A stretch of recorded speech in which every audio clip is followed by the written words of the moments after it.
Today is a heavy-duty content day.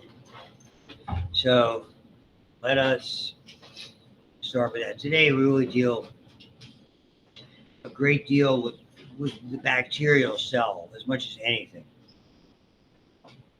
I think you'll find it very interesting what we're going to go over. And so as we begin to look at the PowerPoints, what I have two loaded. This is the Calum one we've been using. This is the textbook. And I also use this. It'll say Anderson Microbiology Chapter 3. They're both Chapter 3 for the prokaryotic. So the same publisher. I like the illustrations, and I've used this. This is Nestor's Microbiology. I've used that for more than 20 years. So I'm pretty comfortable with that one, but I'll start here. So today it's all about the gram-positive, gram-negative cell. Maybe not this week, maybe next week, you're going to start doing what's called differential staining. The idea of differential staining is just that, is you're trying to use distinctively different colors to determine in which category the bacteria are. And effectively, there are two. Yes, there are oddballs, and we'll look at a couple of those. This is called gram-positive, and this is gram-negative. It is inappropriate to paint with a broad brush. Okay, gram-positives are more amenable to antibiotics because we can attack all of this peptidoglycan. It doesn't necessarily mean that there are less problems to us in nature. They are not. In the hospital, you'll get sick and tired of methicillin-resistant staphylococcal organisms. They're all gram-positive. And we're running out of antibiotics to treat them. So the broad brushes, one is worse than the other. That's not the case. There's some that are simple, some that are deadly, some that are easy to find treatment for, some that are more difficult.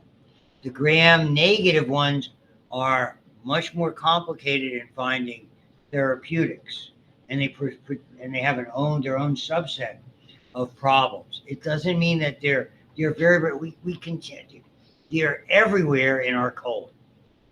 Trillions, no billions to trillions reside in our colon all the time. Most of them are the good guys either. So we can't presume if they get out of there. If you rupture an appendix or rupture a bowel, have a tumor, or an ectopic pregnancy, oh boy, now you're in big trouble because they have their own additional subset of problems. To summarize, first with this, and I'll show you, we have to look at peptidoglycan, not there yet. This is sort of the basic construct. You have a standard cell membrane, and again, they're a unit, they're an envelope. If you disrupt one, the other one doesn't work. So if you destroy the wall, the membrane doesn't work. Destroy the membrane, the wall doesn't work, the bacteria dies. So we just call that the cytoplasmic membrane. We have, depending on the author, between 20 and 40 layers of peptidoglycan. We're going to explore that shortly. And it doesn't just lay on the membrane. There's attachments. They're called teichoic acids. So you have teichoic and something called lipoteichoic acids. They are what effectively adhere it or secure it to the outside of the membrane. There's a little space in there with a gel-like substance. You're going to see a greater abundance of it on this side, on the gram-negative side. So that's what it looks like. There's some micrographs here that you can get an idea. And it's relatively thick. Exact opposite. The good news for things to get in and out of the cell, this is porous. It's a construct that has a lot of openings, so water and charged particles and small molecules can get in. And then all they have to do is get through the membrane, and by and large, we have little pores and openings to allow them to come in, or for that matter, to go out. And going out is important as well, as we'll get to it. So there's a certain degree of what I'd like to refer to as elegant simplicity to it. This is much more complex. The gram-negative, first of all, we don't even refer to it as a cytoplasmic membrane, even though it is. We call that the inner membrane. Why? Because we have an outer membrane. And the outer membrane has a phospholipid on the internal leaflet. This has a phospholipid bilayer. So you can see the similarity, at least from the way they color it and image it. Here we have an outer layer that's absolutely nowhere else biologically. as you will find out shortly, is called the lipopolysaccharide layer. And it's totally unique, which means it's found nowhere else other than gram negatives. And it's a big problem because to you and I, if it gets into a sterile space in our bodies, immediately our immune response goes after it big time. It is a toxin. No other way to say it. More about that coming. Interestingly, it only has a layer of 2 of peptidoglycan, and it's in a very unique area between the 2 membranes. That the peptidoglycan is surrounded by a plasm, a material called periplasm. Peri because it's around the peptidoglycan. And there's a lot of interesting stuff. For instance, one of the problems with antibiotics for gram negatives, in there are chemical mechanisms called efflux, EFFLUX pumps. What they do, the antibiotic comes in, okay, and then is pumped out. That's pretty clever for a single-celled organism that doesn't have a nervous system. These are just adaptations made over time to the use of antibiotics. These are mechanisms to fight it off. Again, that's been the big problem over the 80 years now that we've had antibiotics available, antibiotic agents. We have used them so indiscriminately and so massively that we have effectively altered permanently. We have effectively evolved microorganisms from being relatively sensitive or susceptible to antibiotics to being frequently resistant. And it's been a mess. And that's sort of a background theme to a lot of our course when we deal with the clinical aspects. So that's what I have to share with you about that from this PowerPoint. I'm going backwards. Am I not going forwards? There it is. So I'm going to zip out of that and get to the one I'm more familiar with using. That's the Anderson or Nestor's one. So you can see it here. These are prokaryotic cells. With rare exceptions, the cell walls are very significant. They're a powerful boundary. It's interesting. They're like plants. So that cell wall helps them hold their shape. Bacteria have much greater problems when we pull water out of them than push water into them. Think what happens to a plant. If you have a plant that's looking a little at home, you water it. And what happens? The water goes in there, and it's almost pushing against the cell wall. And it's like, oh, happy day, I got water. Thank you. I didn't get you anything. But what happens when you don't water your plant? But for the most part, dead. I can hear my wife now. I was away. You didn't water the plants. You killed them. Planticide. That's coming too. So understand that that's also part when we start talking about therapeutics and things that are very impactful in the way we deal with microorganisms. So we're tying it all together. So it's somewhat rigid, not entire, it's not stiff. There's a certain inherent flexibility. 2 main types, gram positive, and it's a capital G because you name. And they have this stuff, don't have to do it. Now you will have to, I didn't mean to gloss over it. You're going to want to know the basic Staphylococcus and Streptococcus are gram positive. E. coli, Neisseria, which produces gonorrhea and forms of meningitis. Pseudomonas are a mega player in hospitals. And frankly, you work, with the exception of the Neisseria, with all of these in our laboratory. So it wouldn't hurt to look over this. And even though I didn't cover it as yet, this is the basic, the difference between these 2 cellular types is what the gram stain is based on. It identifies the different cell wall structure and therefore gives us a lot of information on how to treat them.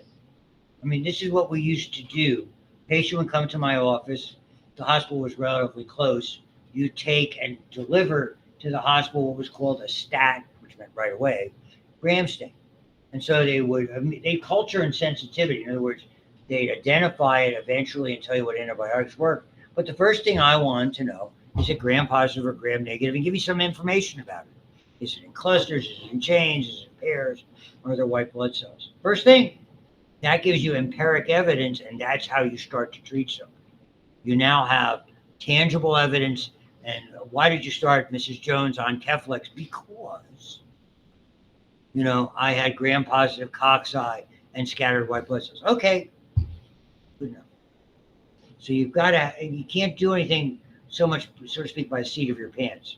By and large, you need some type of observable or measurable evidence to start delving into therapeutics, which brings us to the structure and the first little nugget of stuff that I have to memorize. Don't look at me like that. Oh, there's silence. Peptidoglycans. Name tells you what it's made of. Peptides, short chains of amino acids, they chain together by peptide bonds. And glyco means sugar. That's a basic sugar kind of a look, but it's got nitrogen. That's what we have. So the glycan, and the analogy is bricks. So if you're making a brick wall, you don't want to look at the neighbor's horrible backyard. Okay. You put bricks, they're the glycans. Okay. Now, if you just stack the bricks, that's great, but somebody could easily push them over. To me, the peptido part of the thing is the mortar that holds them together. Right?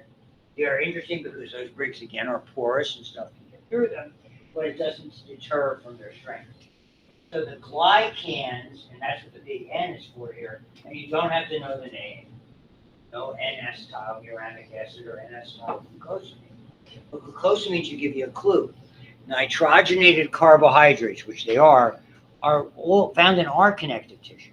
A lot of people, myself included, take glucosamine supplements for arthritis. Does it necessarily work? Makes me feel better. And maybe that's all it's doing. Take a pill, feel better. But that's it. So we just give them our nickname, NAMs and NAGs. They make a polymer. A polymer is a change of either identical or similar molecules.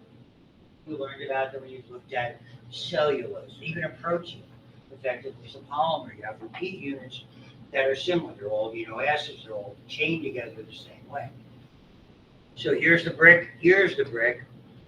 What's interesting in gram positives, you have the glue, the mortar, in these short chains of amino acids. Tetrapeptide means 4 amino acids, 3 peptide bonds.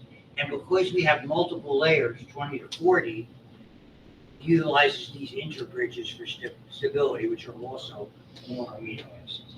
So the only unique thing here is that we only see the interbridges in gram positives.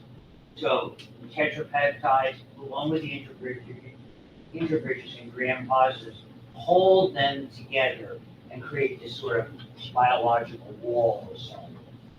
So that's just, and it's in all of them, very, very thick. Gram positives, not so in gram negatives. So as we go over to the gram negatives, this is more about the gram positives. That's peptidoglycan. Here's the gram positives. Standard biological membrane does have to have some type of transport proteins or openings for glucose out. You can see the teichoic acids and lipoteichoic acids holding it in place. There's a plasm in here, not terribly relevant for us.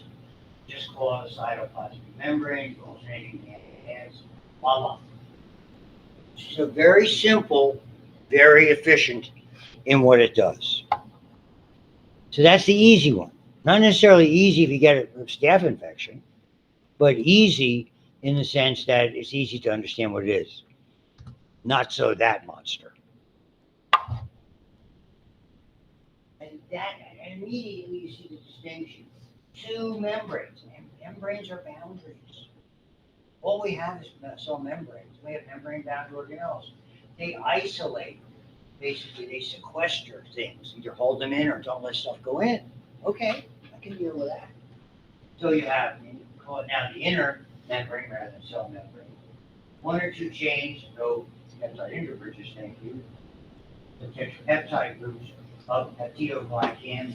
This periplasm with all the neat stuff, but we'll get to that when we start talking about resistance. And then we have the outer membrane. Outer membrane has a phospholipid unit on its interior liquid. It has porins to allow materials to pass through, and then it's got this jazz coming out. So what you have up here, this is called the lipid A. It's a lipid, but it's a polysaccharide, not a phosphate. The lipid portion that sort of adjoins or contacts the lipid tails of the inner leaflet is the part that is inherently toxic to us. So when you have gram negatives, we refer to that lipid A as an endotoxin. Whenever you use that prefix endo, means it's sort of like part of the package. It comes with the package.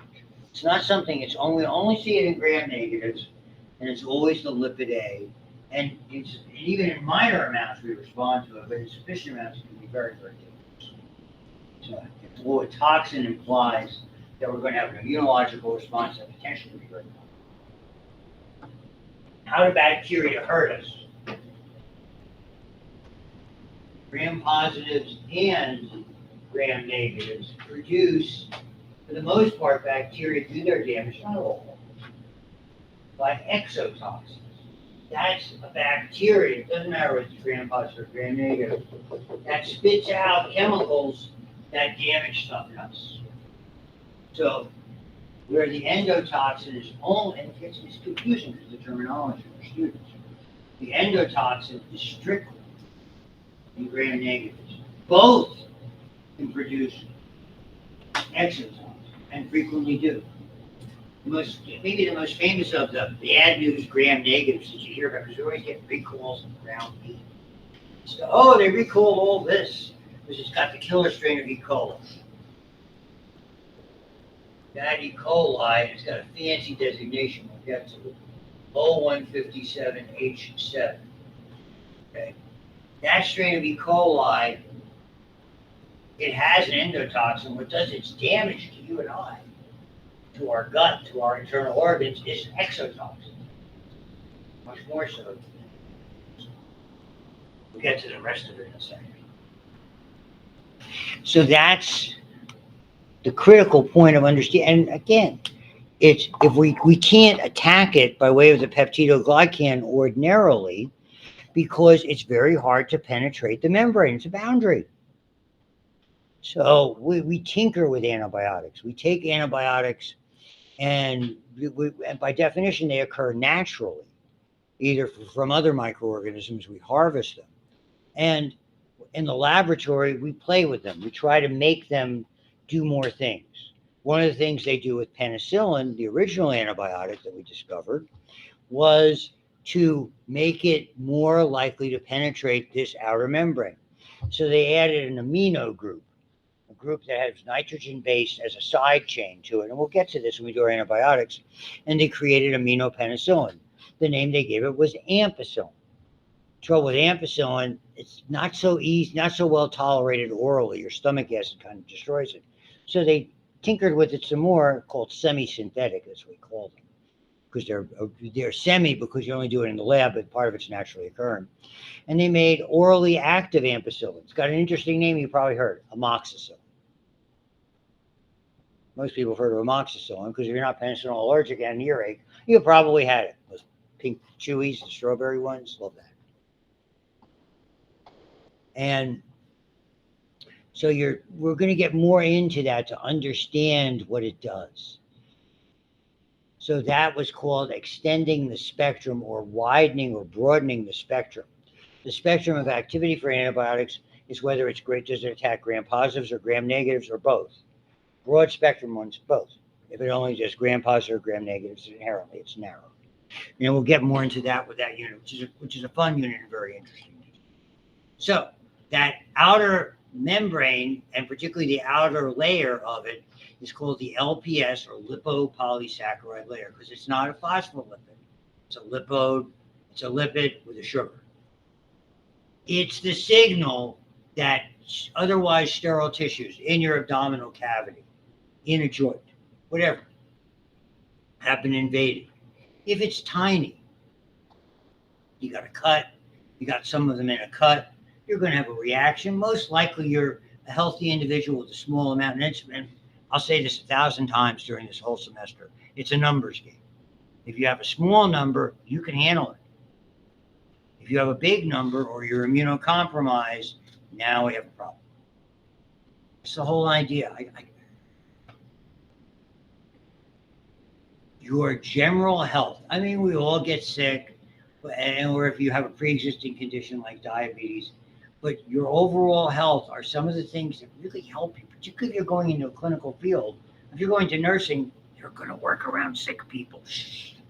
If you're going to work in a hospital, there's going to be sick people. Don't tell anybody. It's a secret. Okay? So you're exposed to this stuff all the time. There's no way to avoid it. But your overall health, if you get a problem, if it's a little problem, you take care of it.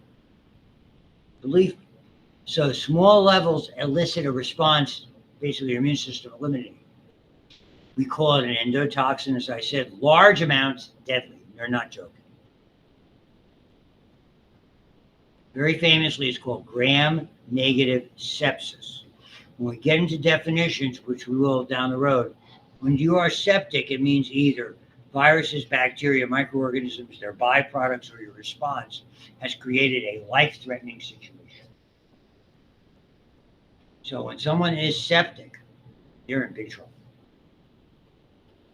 You're going to have to take extraordinary measures for the most part so that they are able to recover, if indeed they can. So the lipid A is the portion that our immune system, totally foreign, it's only in bacteria. And that piece that protrudes up here, that's called the O antigen. And some authors used to call it the O-specific polysaccharide.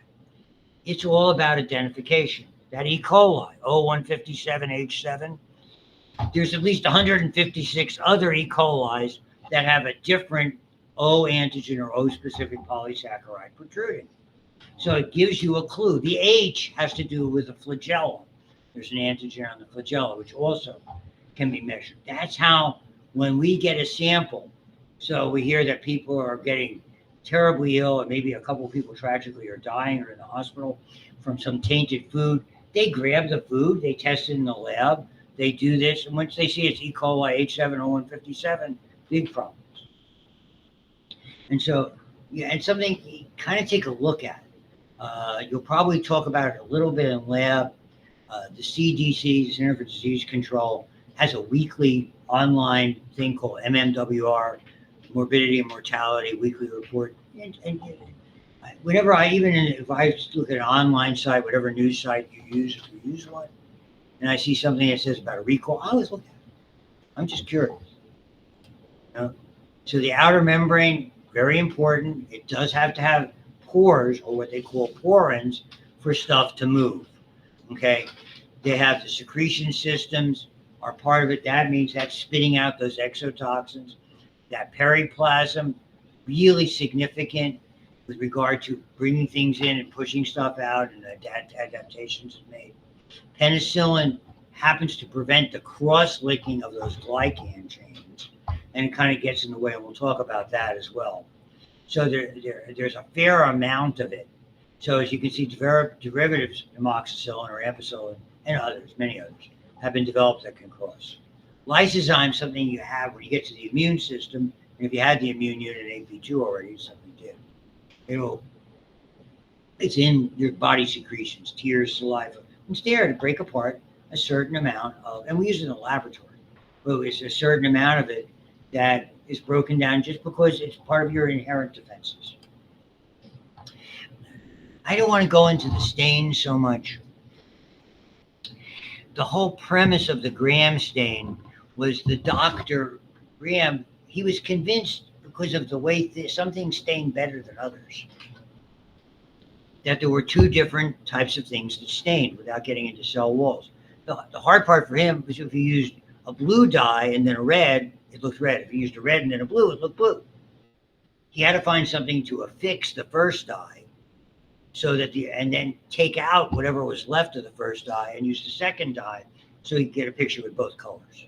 And that's what differential is, two colors. So what he did was he came up, and interestingly, iodine compounds, we still don't know how it works, take the first dye, which is called crystal violet, okay, and when you add the iodine to that, it binds it to the peptidoglycan, or just under it in some way, shape, or form. And then you wash it off with what's called a decolorizer, which is an organic solvent like acetone and alcohol, or just a strong alcohol. And then You counterstain it with a red dye called saffron. These have been around for a long time. These staining agents were some of the, before we had antibiotics, we would use them, a lot of the ones you use in the laboratory, and put them on wounds because they were very much antibacterial. And it was done a lot. I have used them topically on patients. When I started emergency room work, when I was a resident, if somebody came in with a split lip, okay, and you put stitches in it, well, there's no way to put a Band-Aid on a stitch in your lip. Is there? It's just not going to stick. So we paint them with this violet stuff. We use that all the time. Very common. We worked with mentally challenged citizens, and a lot of times with their skin problems, and you couldn't rely on it. You just paint them with this stuff. It would kill surface bacteria. So to be clear, there's a lot of history to that. I've been doing this for a long time, too. So, I mean, the one thing I can give you a little bit of benefit of is the fact that my clinical, and that should help you, because I think that enhances my presentation, is to give you these clinical nuggets, because I've seen a lot of these cases, and I know some of the pitfalls and some of the nuances behind them. I know. But not too long from now, there's a sunny environment to live in permanently. Someplace warm and sunny. My best friend lives in Port St. Lucie in Florida. Oh, it's just so hot today. I had to stop playing golf at 10 o'clock. As one friend would say. We have is it kind of Kishmir and Tuchus. I don't want to tell you what that means, but I think if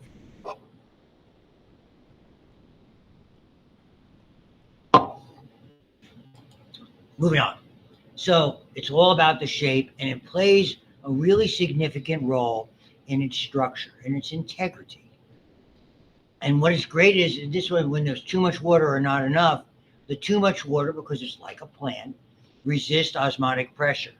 The idea is that, and that's why what happens when you pull water out of a bacteria, the original way to deal with food preservation and eliminate bacteria, it was spoilage organisms, okay, was to pull moisture out.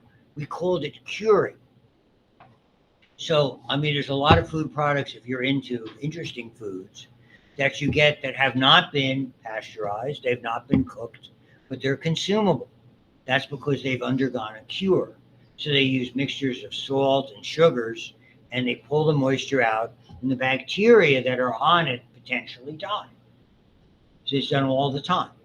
I mean, there's something called, very famous, one of the elite foods of Italy is called prosciutto di Parma. That's ham that has been salted and hung for a sufficient amount of time, and it is consumed for the most part by a lot of people. I don't know if you want to do it like that. I mean, when I get it, we just eat it a little bit. It makes like veal or chicken saltimbocca, if you've ever had that. That's prosciutto with a sage leaf. Okay, moving on.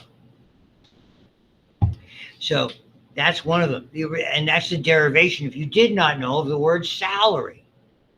They paid the Roman soldiers in salt because they would salt meats and vegetables and any items so they could carry them back home when they weren't out for X number of years in Gaul, or, fighting the tribes in Germany in the age of Caesar.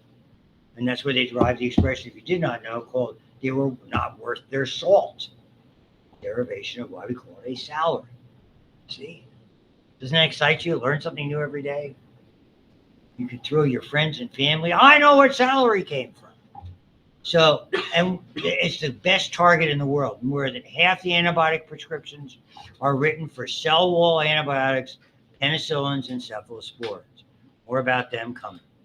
So I don't like the illustrations, even though they're I mean, you can read through this as well as I can. It's relatively thick in gram-positive, relatively thin in gram-negative. Here's the teichoic acids. And when you do staining in lab, which you'll be doing soon, you're doing what's called simple or basic staining. It's basic not because it's simple or just a basic thing that we do in life. It's because of the chemistry. The cell wall has acidic charges from those teichoic acids. Basic has to do with the chemistry of the stain. It has positively, the colored portion is positively charged, positive and negative subtract, voila. That's the science behind basic. And we have acidic stains that repel, they're background stains. So NAM negative, single thin, maybe 2 layers. Thinness, more susceptibility to lysis, true, but they have that outer membrane. And then they're just showing you the technique for the gram stain, etc. Not done.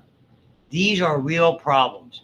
Less problem with nocardia, though it can be a problem. The big player here to remember is Mycobacterium. Mycobacterium has mycolic acid. It's rather than having a glycocalyx, it has a waxy capsule, very long chain fatty acid. And we even name the bacteria for it, and we call it, with a stain we use, is called acid fast. It's not rapid per se. It's fast because you're fastening your staining agent to the capsule, to the mycolic acid. So that's the name where it comes to fast. Okay? And it's a stain you do, you use a chemical called carbofuchsin. Another one of those was used on the skin. Its original name was Castellani's paint.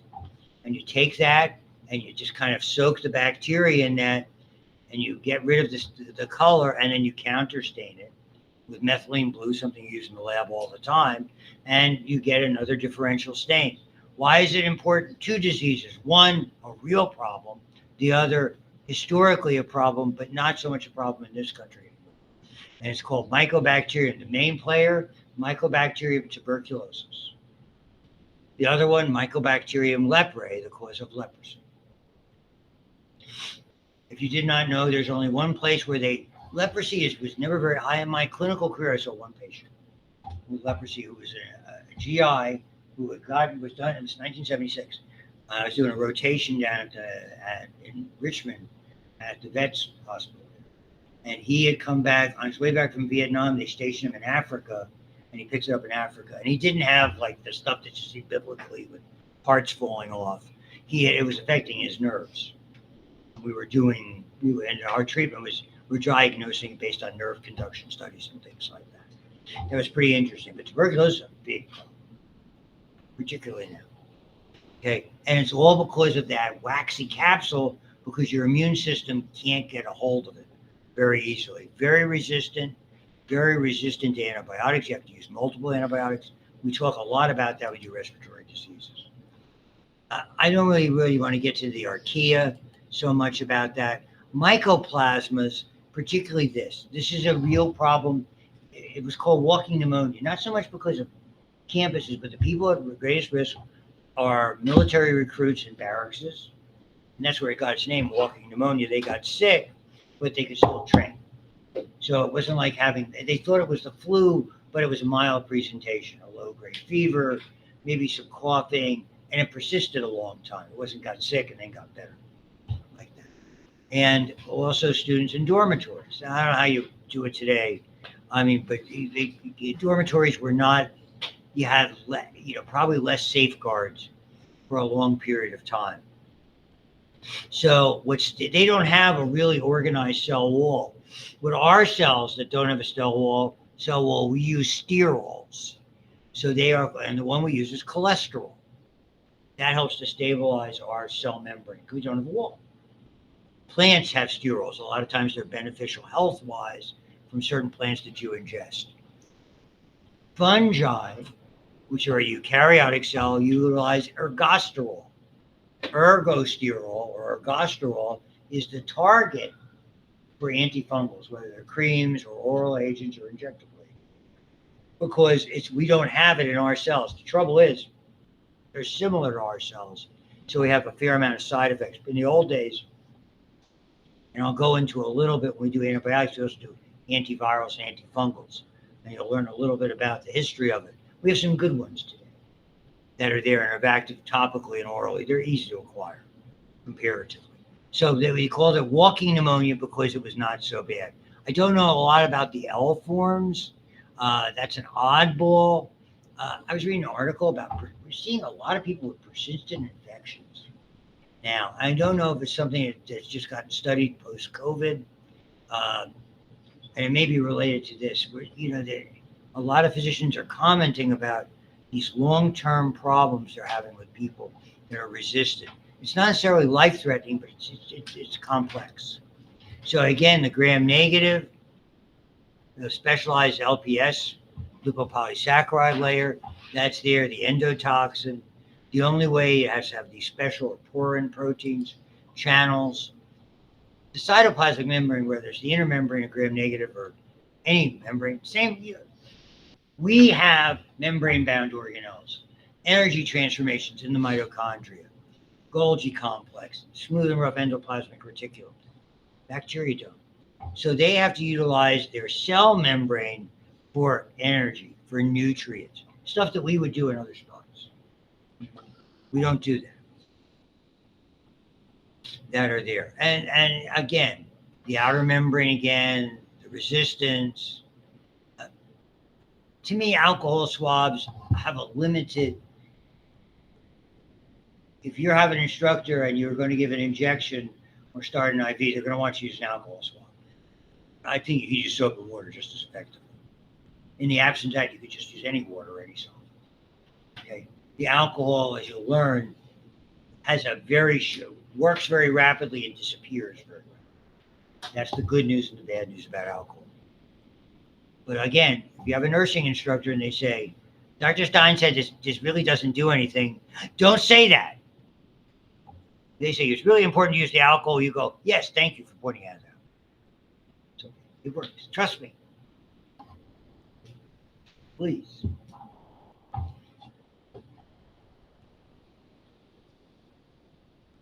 My first wife was a nurse. My second wife was a nurse. Not together. No, I have two, but one ex and one current. So I have a lot of experience in that. Collectively, that's 40 to 50 years of being married to a nurse. Okay. So that's about that. Cytoplasm, nothing special, really. The chromosome, special. Chromosome is special because it's supercoiled. That rubber band is twisted and twisted.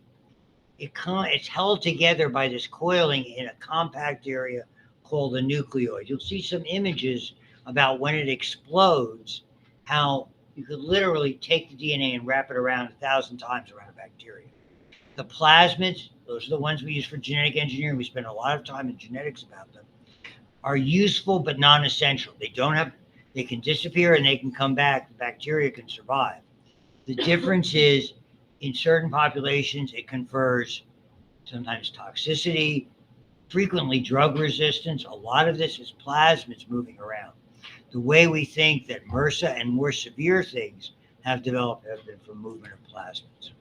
Ribosomes, pretty standard. They're made of ribosome RNA and protein.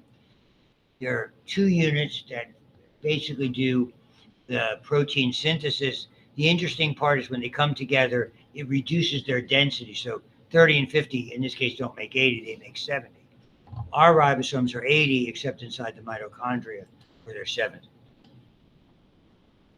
And these other little things, we use them more for identification, okay? Food storage, for buoyancy, for bacteria that need to be close to the air and they're in water.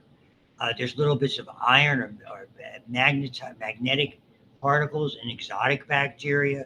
So there's a lot of things. You remember when we talk about run, tumble, run, heat, light, air. So sometimes, and to us, the inclusion bodies are really a good way of identifying. And we used to not think there was a cytoskeleton. There is. It does contribute. What's interesting is that in research, this is a potential target for more advanced. We're constantly on the lookout for new antibiotics and for other ways, alternative ways to take care of bacterial infections, because our antibiotics, there's a ton of resistant, and we're running out, and that's a focal point of this class. And the last unit for today is this. There's a very good animation on your week 1 PowerPoint. I'll show you where it is in a second. It's here. So when you look, it'll say Chapter 3 animation zip. So there's a zip file, and we'll use some of these. This is the one I use. I don't know. I don't know if Shockwave is still around. So we use the MP4 to play it, and it plays great. So I'll get back to that in a second. This is the idea. For our purposes, there are some exotic ones like Sporosarcina. But for our purposes, the disease-causing ones, the ones we have to deal with in our environment, are bacillus, which is aerobic everywhere, and one you work with in the lab for doing what's called an endospore stain, because they're hard to identify, but and you take some time to stain them. And Clostridia, that's when we spend all that time with tetanus and botulism, et cetera, et cetera. The big problem with students is they think this is reproduction. Well, it started as a bacteria, now it's reproducing as endospores. Bacteria go through binary fission with very, very limited exceptions. You got one, now you got two, now you got four. You just keep dividing into all they do. That is what a vegetative bacteria. Remember, we thought it was a plant. So when a plant is vegetating, it's growing and healthy. When you're vegetating, you're in trouble. Okay? It's what I like to do in front of the TV set.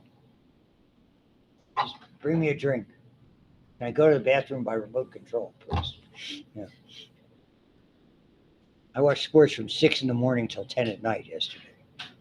And I'm proud of it. So I vegetate. But for a bacteria, that's great. That's their happy place. When they're in an endospore state, they're almost in a state of protected, suspended animation. They can live literally forever, hundreds of thousands. Okay, so all it is a switch from one state to another. It's not reproduction. If there are adverse conditions, read that as not enough carbon, not enough nitrogen, not enough water. Ones that can form endospores do. Once the conditions are favorable, water and food, happy dance, we will go back and vegetate once again. And so they call it sporulation, and they're, again, as you can see, very resistant.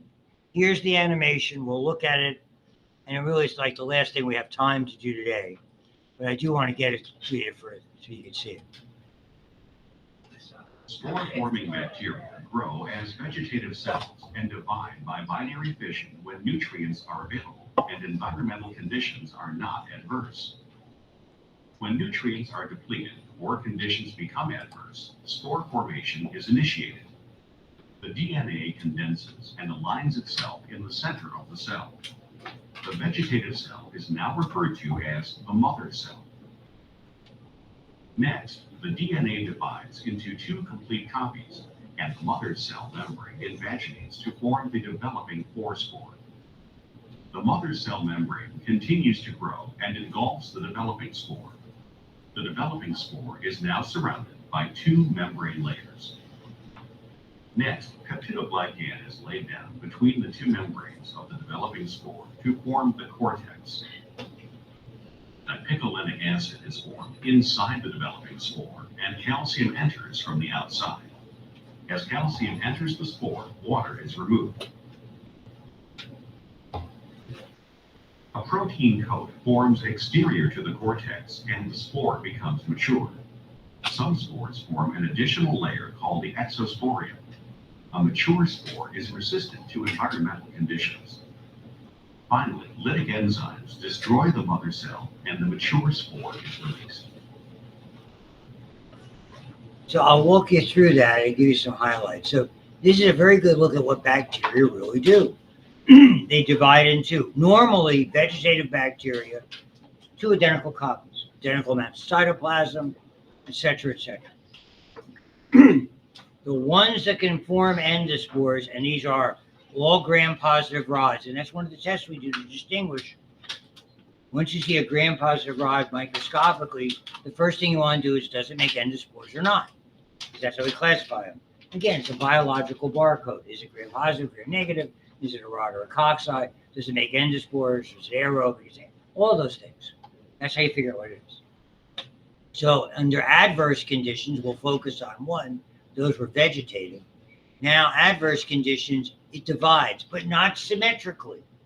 You have the DNA divides equally, but one side has a minimal amount of cytoplasm, the other side has an abundance of it. And then the mother cell, rather than what's called the forespore, the small one, continues to grow and it envelops the forespore. Now, why is it not reproduction? Right there. The DNA is degrading.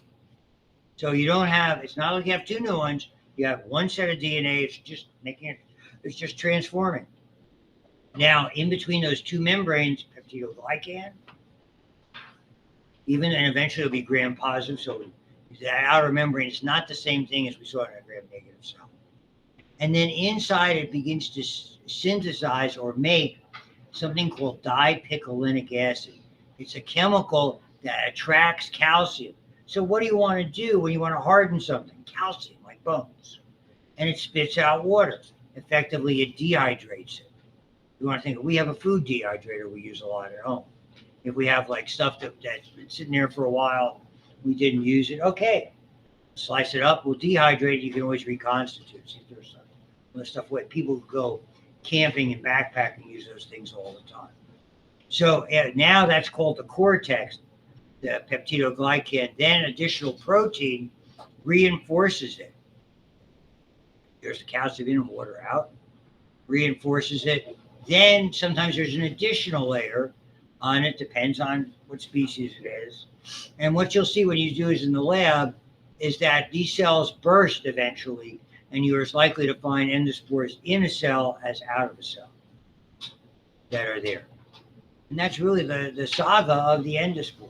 It's effectively indestructible. It's remarkably versatile, and it's very important.